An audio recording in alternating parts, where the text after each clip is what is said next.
My name is Alina Rivers, and I am 24 years old. I live in the quaint little town of Hawthorne Valley, where the sun rises lazily over the orchards and the air feels sweet with the scent of blooming flowers. I remember a time when life was simple, when the most significant worries I had revolved around school assignments and whether my favorite flavor of ice cream would be available. The afternoons spent with my father were filled with laughter, our voices harmonizing as we battled in video games, his booming laughter echoing off the walls like a comforting melody. Little did I know that the laughter echoing through our home was about to be replaced by something much darker. I can still vividly recall the day my father married Lisa. The skies were an impossibly bright blue, and it should have been the happiest day of my life. Instead, everything felt silently wrong, the air heavy with something choking and oppressive, like the calm before a storm.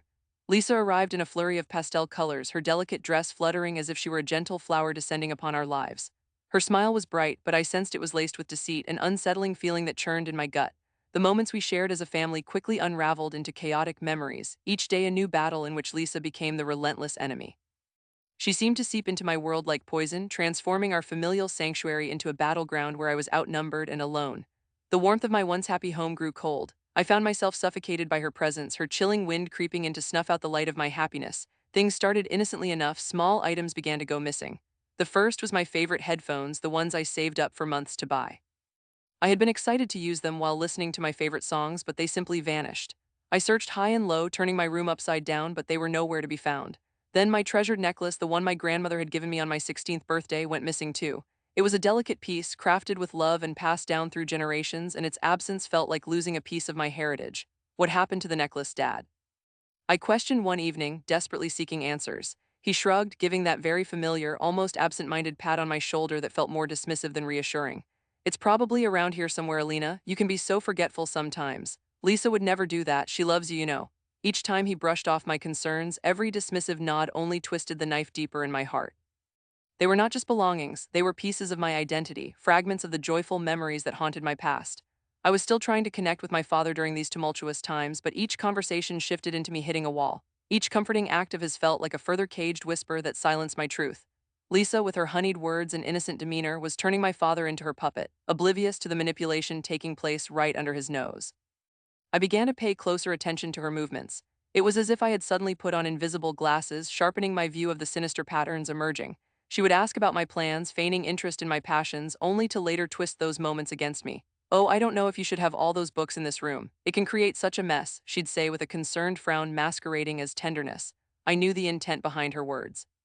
She wanted me out of the spotlight, and she was succeeding. Every little incident culminated in a whirlwind of resentment twisted in my gut, clouding my vision.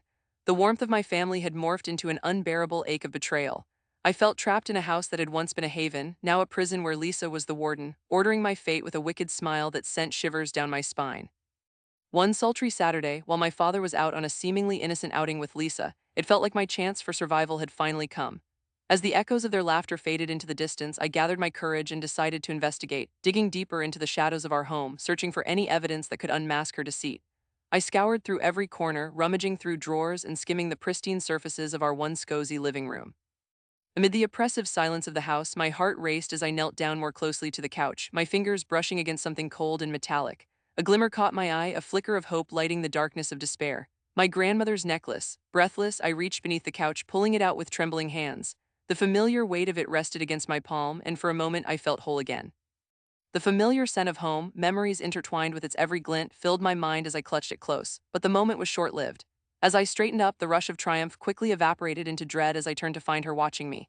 Lisa stood there, her expression morphing into something inherently sinister, the veneer of gentility fading like smoke in the wind. Her predatory gaze pierced right through me, and I felt the air grow thick and suffocating.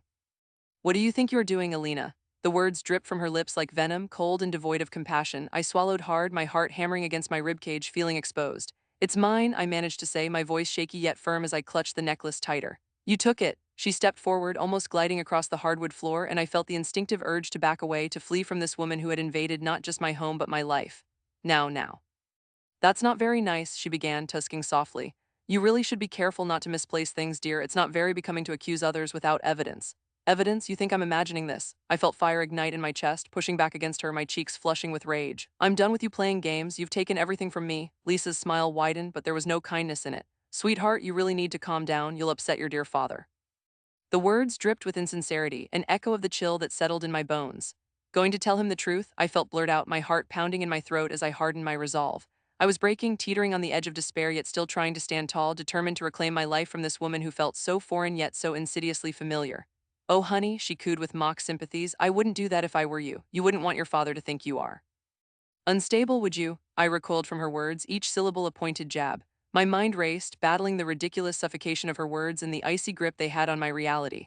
The warmth I had once felt toward her faded the more time I spent with her until it was replaced by dread. She would not stop until I was broken. I felt the weight of the heavy reality settle within me. If this was a fight for my life, then I had to take control. Once night cloaked the world with its dark embrace, I laid in bed, my body too restless to sleep. Moonlight filtered through the curtains, casting shadows that danced playfully on the walls, but my mind was far from serene. Could I really do this? I listened to the soft creak of our house settling, a reminder that even within these walls I had the power to create chaos. As I planned my revenge, I felt a thrill of anticipation wash over me. I had been a victim long enough, now I would become the puppet master. Lisa would dance to my tune, and the strings I would pull would be woven with careful intentions. I needed a bait strong enough to lure her in, a plan that would unravel the web of deceit she had spun around my father and me. I could hardly contain my ideas, emotions swirling within, the two contrasting forces clashing like thunder and lightning in a storm. I would not back down. I would reclaim my life and send her tumbling into a carefully orchestrated trap that would expose her true nature. In the stillness of the night, comforted by the thought of regaining what I had lost, I closed my eyes. Beneath the surface restlessness, I felt a renewed strength emerging. Lisa had no idea what she had awakened. What this once cherished daughter of a loving parent was capable of becoming. The sharp scent of lemon and cleaning products overwhelmed me as I stepped through the front door, an invisible wave of warmth offering a deceptive sense of comfort after a long day. Home should have felt like a safe haven, but now it was nothing more than the stage for my elaborate performances and equally intricate lies. As I turned the corner into the living room, the familiar sight of my carefully arranged world felt off kilter. My breath caught as I took in the scene before me, and my heart plummeted. There, amid the chaos, my books were torn apart, no longer delicate companions stacked neatly on the shelf, but shredded paper and worn covers scattered like confetti across the floor. Memories flashed before my eyes, hours spent buried in each story, the crinkled edges from countless readings, and now they lay in ruins, victims of a ruthless attack. In the center of it all sat a placard, taunting and filled with too much mirth, a sickening paper slice of a smile tainted with menace. I felt as if I had been pushed into an abyss, waves of despair crashing over me. How could she? I whispered, choking on the anger and confusion that twisted my insides. Had I underestimated her? My pulse quickened as doubt began to seep into my mind, ceaselessly gnawing at my confidence like a rat nibbling on discarded crumbs.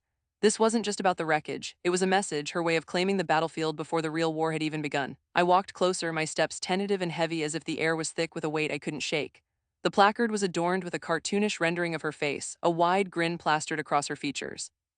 Beneath it, in bold, childish letters, it read, "Nice try, but this is my home now." My stomach twisted, rage bubbling under my skin. She was reveling in my disarray, celebrating her victory as if she had orchestrated a masterpiece.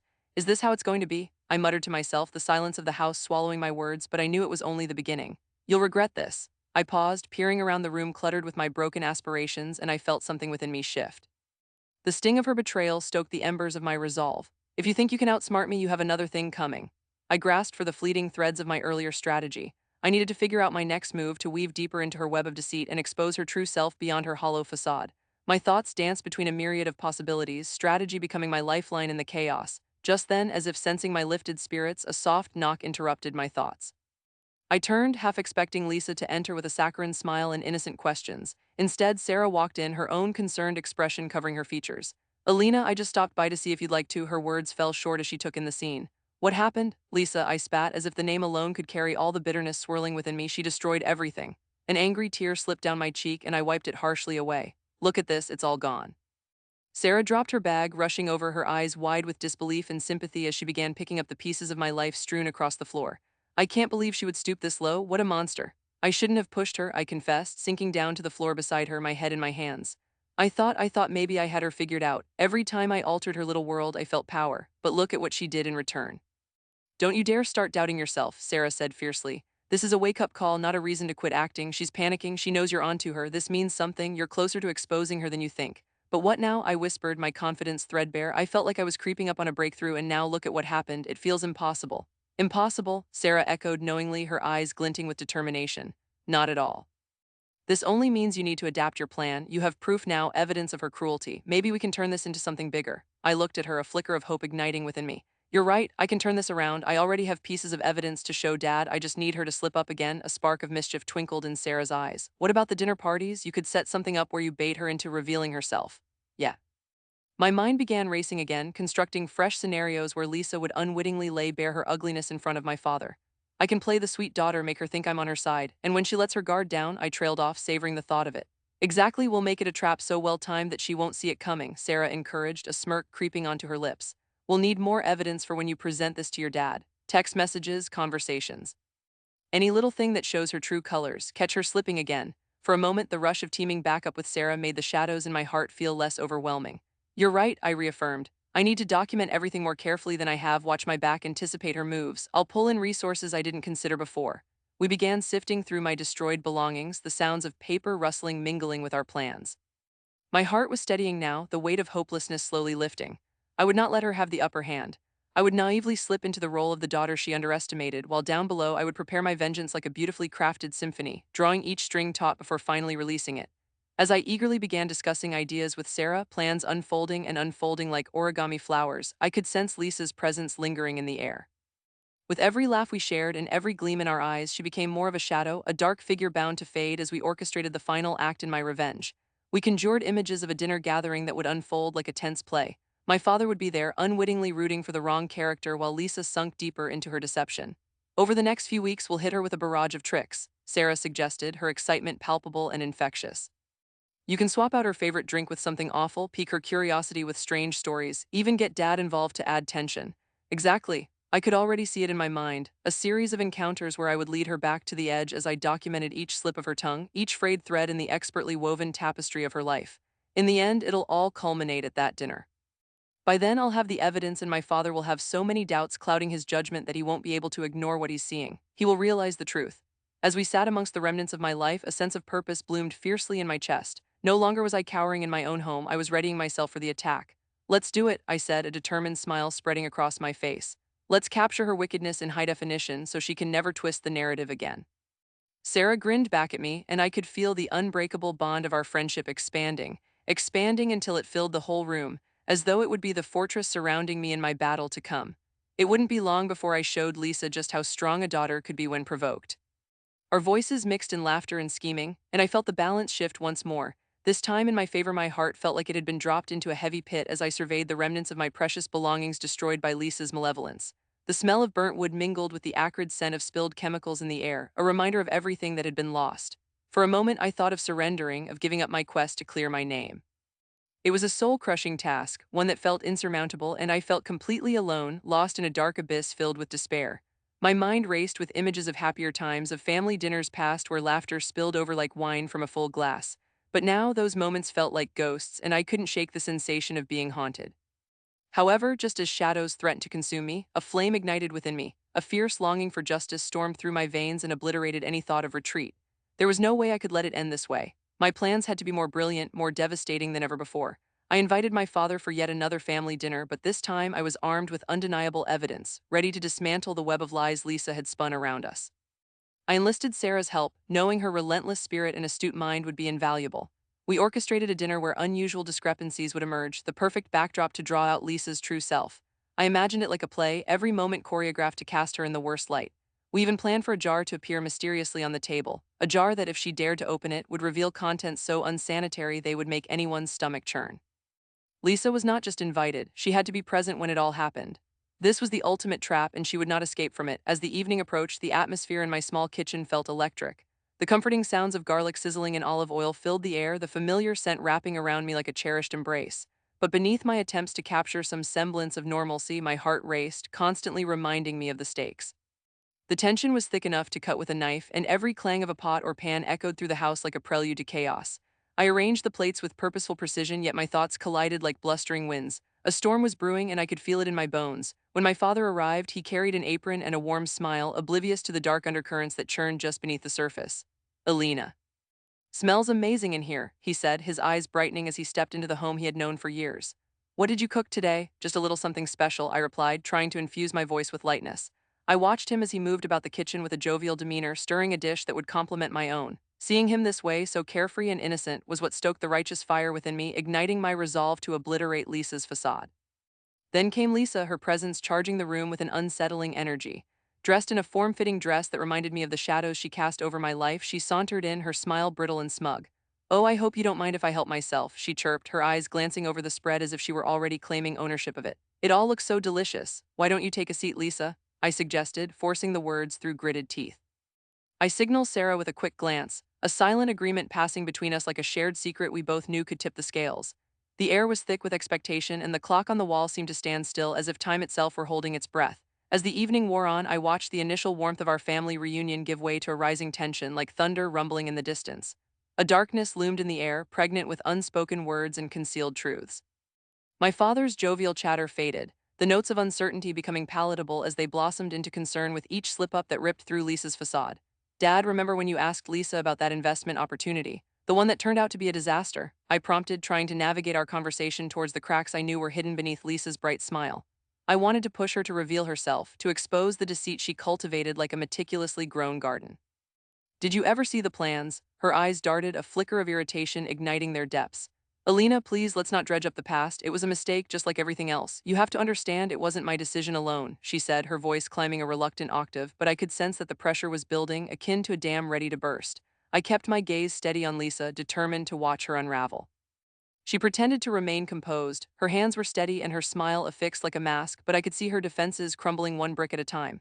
My heart pounded like thunder against my rib cage, each beat fueling the fire of justice within me. Suddenly, I glanced at Sarah, who sat quietly, her expression one of anticipation. She gave the tiniest nod of reassurance, and all at once I felt a surge of adrenaline course through my veins. My moment had come.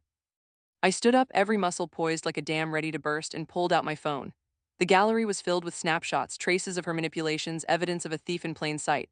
I felt as though I held the weight of 1,000 stories in my hands. The deceptive layers of Lisa's grand design were about to be unveiled. I began to share them, and the room fell into a stunned silence as each image was revealed, a kaleidoscope of betrayal tumbling out before us like so many broken shards of glass. "Dad, look, this is what she has done," I said, my voice trembling, but I pushed through the towering wall of fear. "I have tried to tell you, to show you, and you wouldn't see it. She has used you to hurt me." With each slide of damning evidence, I pressed on, feeling renewed strength enveloping my words, empowering me like a warrior stepping onto the battlefield.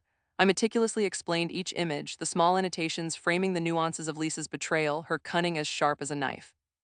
Lisa feigned calmness, but I could see the panic lurking, a subtle tremor in her gaze. "These are fake, you know that," she protested, her voice rising, but as the words fell from her lips, she sounded more desperate than she likely realized, grasping at fragments of sanity slipping through her fingers. "No, they're not, remember this one," I replied, pointing at a screenshot of a text conversation where she had manipulated words in an attempt to pit my father against me. "You led me to believe you were my friend, but you were sabotaging everything about me in the shadows, and I have the proof." The tension coiled tighter, twisting until it was nearly unbearable. My father's face contorted, a mix of anger and regret swirling within him like a tornado. I could watch it happen in real time, the realization, the dawning understanding that he had been played like a pawn in someone else's cruel game. "What is this, Alina? Is this true?" His voice quivered, cracking like ice underfoot.